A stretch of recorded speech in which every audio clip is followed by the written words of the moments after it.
최태원 동거인의 고백. 최태원 회장과 노소영 관장의 세기의 이혼이 지금 대법원 최종 판단을 앞두고 있죠. 이런 가운데 그동안 조용히 있던, 그동안 침묵을 지켜왔던 최태원 회장의 동거인 김희영 TNC 재단 이사장이 처음으로 언론을 통해 입장을 내놨습니다. 최태원 회장은 과거 김희영 이사장에 대해서 새로운 삶을 살게 해줬다며 이렇게 표현하기도 했었습니다. 저하고 아주 반대인 사람을 만났었어요. 그 사람은 돈 이런 건 전혀 관심이 없고 이슈 이런 게 아니라 한 사람으로만 갑니다. 그래서 어떻게 저 사람은 나하고 이렇게 반대일까?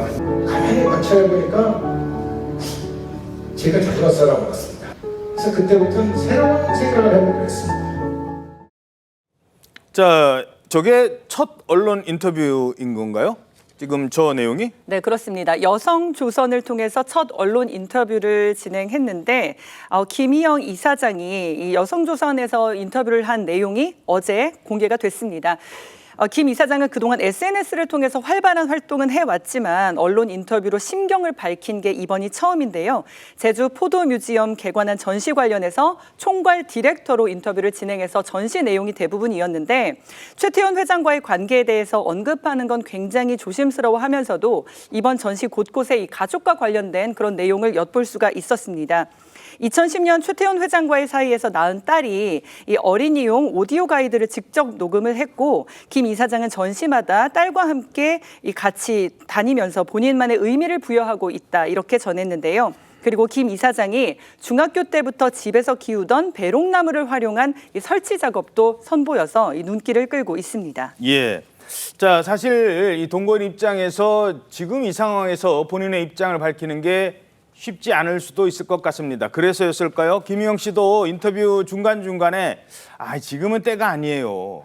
지금은 때가 아닙니다. 이런 말을 아주 여러 번 언급했다고요? 이 인터뷰 시기가 항소심 판결 전이거든요. 그러다 보니까 지금은 때가 아니다 이런 얘기도 했을 것 같고 또 그래서 이 보도도 항소심 판결 이후로 부탁을 했다고 합니다. 그래서 이제 어제 공개가 된 부분이 있는데요. 인터뷰 내내 지금은 때가 아니다. 저에 대한 어떤 비난의 시선 다 알고 있다. 이렇게 얘기를 하고 다만 그 이제 본인은 요번에는 이제 전시에 대한 얘기만 하는 겁니다. 나중에 제가 다 모든 것에 대해서 덜 분노하는 이런 상황에서 얘기할 수 있을 거다. 이제 이런 얘기를 했다고 합니다. 예. 사실 당시에 처음에 이 최태원 회장과의 관련된 사실이 알려졌을 때 굉장히 그 김 이사장과 관련된 여러 부정적 정보들도 다 떠돌았었잖아요. 이런 것에 대해서도 이거는 나중에 해명을 하겠고 다만 내 개인사가 내가 이렇게 총괄 디렉터를 한 전시회를 훼손하지 않았으면 좋겠다. 이런 강조를 하면서 인터뷰에 응했다고 하는데요. 사실 저는 제일 놀라운 게 저 민감한 시기에 총괄 디렉터가 굳이 또 언론 앞에 나와서 이 어떤 전시의 핵심 개요를 내용을 설명했다. 어떤 질문이 나올 게 사실 자명한 사실인데 네, 그럼에도 불구하고 저는 자신감 있게 좀 본인을 SNS에서만 본인이 스스로 본인 얘기를 했어요. 그런데 이거는 공식 채널, 언론을 통해서 내 얘기를 일단은 시작했다. 저는 그 행보에 의미가 있다고 생각을 합니다. 연예 전문 기자시니까 보통 이런 경우에 안 나서는데 어찌됐든 다른 목적으로 인터뷰를 해도 내가 인터뷰를 하면 지금 무슨 얘기를 할지를 뻔히 아는 상황에서도 했다는 건 그렇습니다. 그러니까 예를 들어서 같은 경우는 아니지만 홍상수 감독과 배우 김민희의 경우를 봐도 두 사람이 독일 베를린 영화제에서 초청을 하고 뭐 감독상도 주고 각본상도 주고 배우상도 주니까 받으러는 가지만 언론 인터뷰를 하지 않거든요.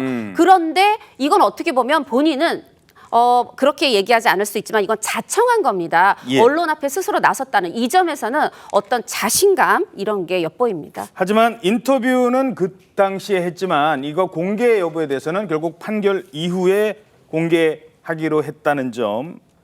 자, 그만큼 이게 본인의 인터뷰가 박수명 변호사님 이게 이 재판에 어떤 영향을 미칠지 신경을 많이 쓰는 것 같아요. 많이 쓸 수밖에 없는 상황이고 무엇보다도 오는 8월 22일에 노 관장이 김 이사장을 상대로 제기한 위자료 청구 소송의 1심 판결이 예정돼 있습니다. 그렇죠. 노 관장 이혼 소송과는 별개로 지난해 3월에 김 이사장을 상대로 30억 원대의 위자료 청구 소송을 제기했는데 사실 이전에는 30억 원대 위자료 청구 소송 너무 금액이 터무니없다는 생각이 들었었는데 예. 최근 노 관장과 최 회장 사이의 이혼 소송에서 최 회장이 지급할 위자료 액수를 20억 원으로 선고한 이상 그 판결 내에 따를 때 30억 원 위자료 청구 소송이 과하다는 생각이 들지 않을 정도입니다. 아하, 그렇지. 그 판결이 당장 영향을 미칠 가능성도 있고 예. 이번에 공개된 김 이사장의 인터뷰가 직접 영향을 미친다기보다는 김 이사장의 그동안의 사실상 배우자로서의 행보가 원고 승소 시 영향을 미칠 수밖에 없어 보이는데 현재 김 이사장은 이 소송에서 혼인관계 파탄 시점에 최 회장과 교제를 시작했다. 나아가서 소멸시효가 완성됐다는 주장을 하고 있습니다. 이 주장이 받아들여지지 않아서 노 관장이 승소할 때에는 이와 같은 행보가 위자료 액수에 영향을 미칠 것 같습니다. 자, 그러니까 짧게 다시 한번 정리를 해드리면, 자, 지금까지는 이혼 소송의 위자료는요 많아야 5천이었어요. 많아야 5천. 아무리 많이 나와도 위자료는 3천도 많이 나온다고 했는데 이 사건 1심에서 1억. 우와. 그런데 2심에서 얼마 나왔죠? 20억이 나왔잖아요.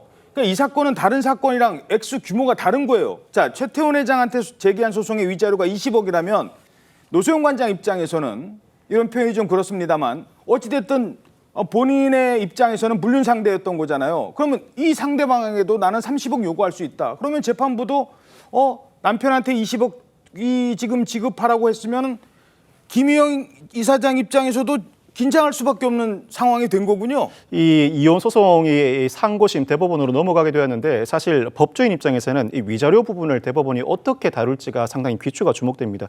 위자료 지급 의무가 존재함은 자명한 사실인데 그동안 법원이 공제해왔던 위자료 산정 액수에 비춰보면 1억 원이 사실상 최상한이었고 부정행위가 발생한다고 하더라도 아무리 가중사유를 더한다고 해도 2억 원이 그 상한이었지만 2억 원까지 가는 경우도 거의 없었습니다. 그럼에도 불구하고 위자료 지급 의무를 전제로 갑자기 20억 원을 지급하라는 판결이 선고되었는데 대법원이 이 부분을 수정한다면 과연 어떤 논리로 수정할 것인가? 사실 위자료를 포함한 금액 산정은 사실심, 항소심의 전권 사항입니다. 사실심의 전권 사항임에도 불구하고 대법원이 이 부분을 어떻게 수정할 것인가? 이 부분이 판결 확정으로 그대로 이어진다면 여타 재판에 엄청난 영향을 미칠 것이고 당장 이 사건과 직접 연관된 노 관장의 김 이사장을 상대로 한 위자료 소송에도 영향을 미칠 가능성을 배제하지 못합니다. 예.